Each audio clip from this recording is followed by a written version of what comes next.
Bonjour et bienvenue à cette édition de Santé, Sciences et Développement, le magazine scientifique de SciDev.net en partenariat avec votre radio. Au micro, Sylvia Coussan.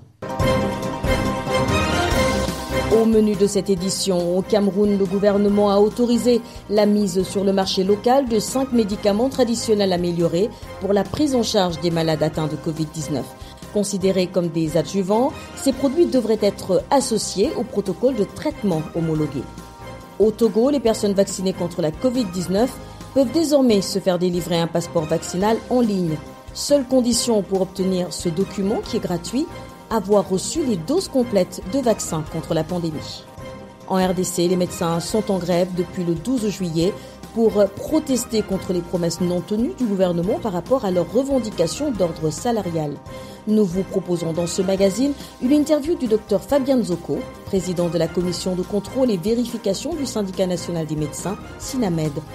Quelle est la différence entre la drépanocytose et le rhumatisme? La réponse dans notre rubrique Kézako. Et puis l'agenda scientifique de la semaine, ce sera comme d'habitude en fin d'édition.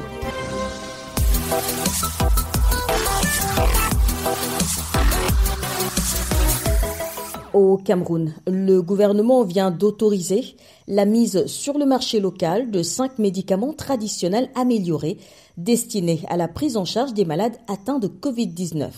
Selon les autorités sanitaires, ces produits sont considérés comme des adjuvants, c'est-à-dire qu'ils doivent être associés au protocole de traitement homologué.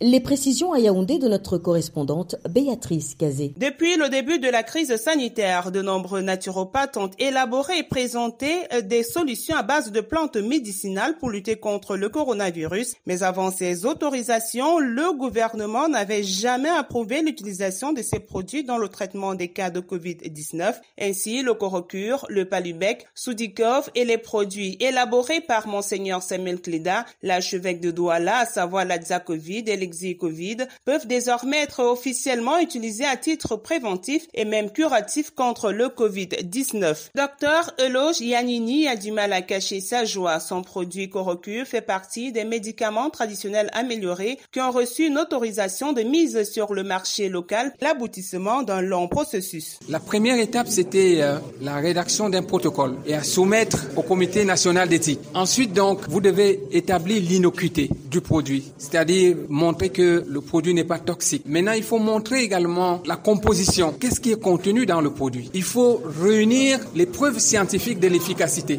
Les preuves cliniques, est-ce que c'est efficace? Il fallait le prouver. Concrètement, ces produits n'ont pas connu d'essais cliniques conventionnels, mais ont été approuvés sur la base de certains résultats, précise le docteur Saliou Sadou, directeur de la pharmacie, du médicament et des laboratoires au ministère de la Santé publique. Ce sont les substances qui sont reconnues pour les propriétés. On peut dire on maîtrise un certain nombre de choses, que ce soit la fabrication, on peut garantir la stabilité dans une certaine mesure. On peut également attester de leur efficacité basée particulièrement sur une consommation communautaire qui est longue et reconnue. Dans sa décision rendue publique le budget dernier, le ministre de la Santé, Malachi Manaouda, précise que les médicaments traditionnels améliorés sont des adjuvants au traitement du Covid-19, c'est-à-dire que ces médicaments doivent être associés au protocole de traitement existant. Les autorisations de mise sur le marché ont une durée de 3 ans. Béatrice Kazé, Yaoundé pour Santé, Sciences et Développement. Au Togo, le gouvernement a annoncé le 28 juin 2021 que les personnes vaccinées contre la Covid-19 peuvent se faire délivrer un passeport vaccinal en ligne. Le document est gratuit, infalsifiable et accessible à tous ceux qui ont reçu leur dose complète de vaccin contre la Covid-19. De Lomé, la correspondance de Nada Ibrahim. Environ 300 000 Togolais se sont fait vacciner. Ceux-là peuvent désormais télécharger en ligne leur passeport vaccinal, un document aux multiples avantages selon Priska Taboul Souma, la responsable du CMS à Moutiévé. Ce passeport vaccinal, c'est surtout pour ceux qui iront à l'extérieur. Quand vous serez à l'extérieur, il n'y a pas cette possibilité d'appeler quelqu'un au Togo pour voir si vous êtes fait vacciner. Ce papier prouve à tout le monde que vous êtes vacciné. Certains pays ont vacciné la majorité de leur population. On a laissé les mesures barrières. Il faudrait qu'ils s'assurent que s'ils ouvrent leurs frontières, ceux qui viendront sont aussi protégés. Les avantages de ce passeport vaccinal ne sont pas que pour l'extérieur, puisque désormais, sans passeport vaccinal, pas de visite aux malades au pavillon militaire du CHU Sylvanus Olympia.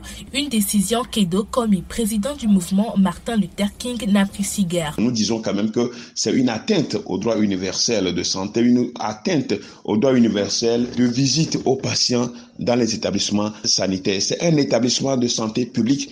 Nous dénonçons cela. Et nous demandons que très rapidement qu'on puisse revoir cela et que les gens puissent avoir accès. Aujourd'hui, il y a des dispositions, des mesures de protection telles que le lavage des mains, la distanciation sociale, c'est ce qui est universellement reconnu. En tant que membre de la société civile, nous ne cautionnons pas cela. C'est obliger les gens à se faire vacciner. Nous en appelons même à l'OMS pour pouvoir réfléchir sur le cas du Togo. Il faut retirer purement et simplement cette disposition. Les vaccinations qualifiées de volontaires selon le gouvernement se poursuivent, même si les acteurs de la société civile y trouvent des décisions qui contraignent la population à se faire vacciner. Nada Ibrahim, Lomé pour Santé, Sciences et Développement. En RDC, les médecins sont entrés en grève depuis le 12 juillet. Les responsables syndicaux disent avoir ras-le-bol après 18 mois d'attentes et de promesses non tenues par le gouvernement. Les médecins réclament un nouveau barème salarial comprenant un nouveau taux de prime de transport et de logement. À ce sujet, SAIDEF.net a rencontré le président national de la commission de contrôle et vérification du syndicat national des médecins, SINAMED. Le docteur Fabien Nzoko est interviewé par notre correspondant à Kinshasa, Bertrand Mayumbu.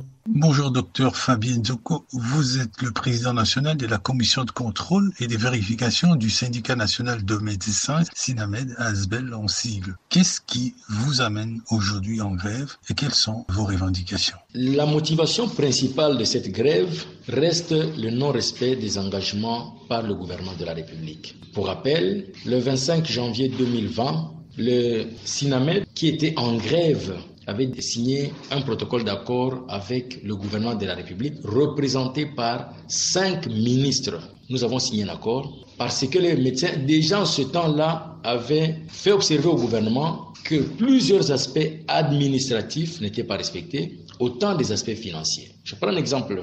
Savez-vous qu'il y a des médecins qui travaillent depuis 10 ans sans être reconnus par l'État congolais comme étant fonctionnaires de l'État, c'est-à-dire qu'ils sont des NU. Savez-vous que depuis près de 30 ans, les médecins n'ont pas connu la moindre promotion en grade. Donc ils font du statu quo, du surplace. Et sur le plan financier, il faut reconnaître que les médecins sont la catégorie professionnelle, je dirais, qui subit le plus d'injustice possible au niveau de notre gouvernement.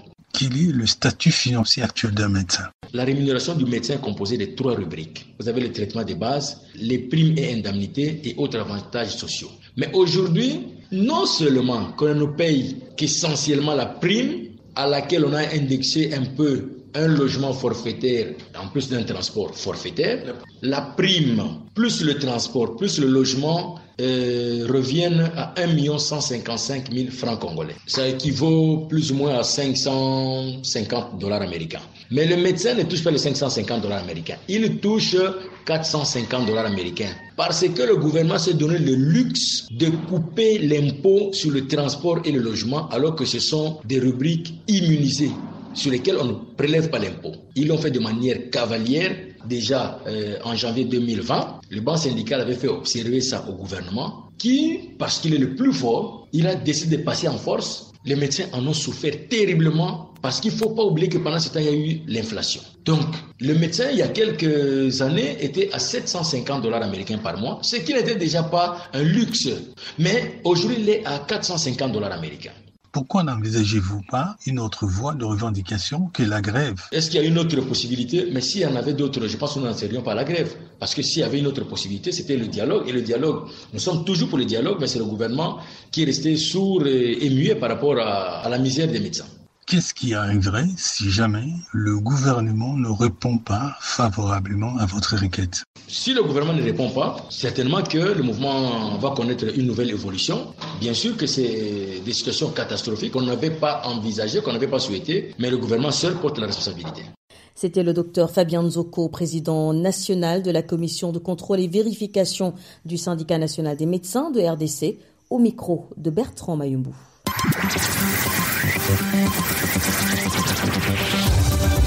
Kesako, qu'est-ce que c'est? Vos questions à la rédaction, les réponses de nos experts.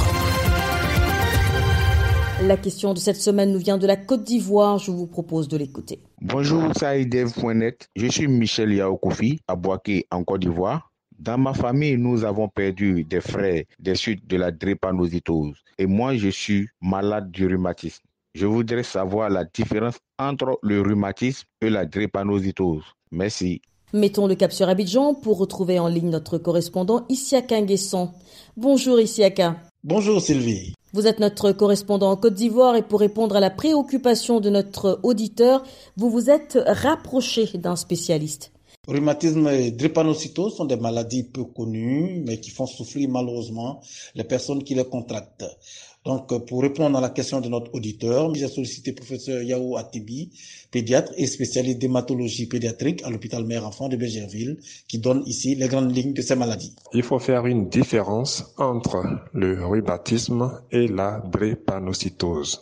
La drépanocytose est une maladie qui est génétique et qui donc va se traduire par une anémie. Mais en plus de l'anémie, il y aura aussi des douleurs osseuses. Et ces douleurs osseuses-là peuvent être confondues au rhumatisme. Donc la drépanocytose, elle est génétique parce que c'est une maladie du sang qui va donc se trouver dans toute la famille. Donc des parents aux enfants, ça peut se transmettre. Donc dans la drépanocytose, il y a l'anémie, il y a les douleurs des articulations. Et ça peut ressembler au rhumatisme. Et puis à côté, il y a le vrai rhumatisme même. Il est en général un problème de vieillissement. Donc, c'est comme les arthroses. Quand les sujets vieillissent, les articulations vieillissent, elles commencent à faire mal et à craquer. Donc, on peut observer des difficultés pour marcher et c'est les grosses articulations. On peut voir l'articulation devient raide. La personne a du mal à se déplacer et à marcher. C'est ça le rhumatisme. Il y a des formes de rhumatisme qui sont liées au vieillissement. Il y a des formes de rhumatisme aussi qui peuvent être liées à des infections. Donc, c'est deux problèmes totalement différents. Dans un cas, c'est transmis des parents aux enfants, comme dans la drépanocytose. Dans le rhumatisme, ce n'est pas transmis. Ça ne peut pas passer des parents aux enfants. Voilà, Sylvie, la réponse du professeur Yao Atebi, pédiatre et spécialiste d'hématologie pédiatrique à l'hôpital Mère-Enfant de Bergerville, qui répondait à la question de notre auditeur, Michel Yaokofi, qui est à Boaké. Merci, Isiaka. Je rappelle que vous étiez en ligne d'Abidjan, en Côte d'Ivoire. Si vous aussi souhaitez nous adresser une question, une seule chose à faire, appelez, écrivez ou laissez un message vocal au numéro WhatsApp suivant, le +221 77 846 54 34, je répète, le +221 77 846 54 34. Votre question, vous pouvez aussi nous l'envoyer par email. L'adresse email, c'est celle-ci, podcast@sidev.net. Podcast s'écrit PODCAST. Et SciDev s'écrit SCIDEV. Je répète, podcast@sidev.net. Vos questions et commentaires sont attendus à ces différentes adresses à tout moment de la journée. L'agenda. Place à Virgile Aissou qui nous fait découvrir le contenu de l'agenda scientifique de la semaine. Bonjour Virgile. Bonjour Sylvie, bonjour à tous les auditeurs de Santé, Sciences et Développement. Alors, que retenir à l'agenda cette semaine ?